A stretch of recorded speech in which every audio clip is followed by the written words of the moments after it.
ராம் ராம், வாழ்க வளமுடன். Voice of காஞ்சி நேயர் அனைவருக்கும் இனிய காலை வணக்கம். பேசுறதுல எது சிறந்தது?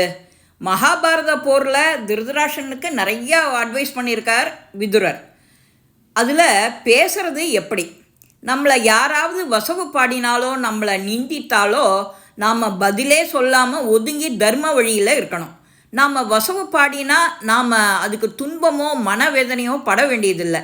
நம்ம ஒருவரை திட்டினா நாம் செய்த பாவங்கள் அவருக்கு போயிடும், அவர் செய்த புண்ணியம் நம்மளை சேர்ந்துடும் அப்படின்னு சொல்கிறார்.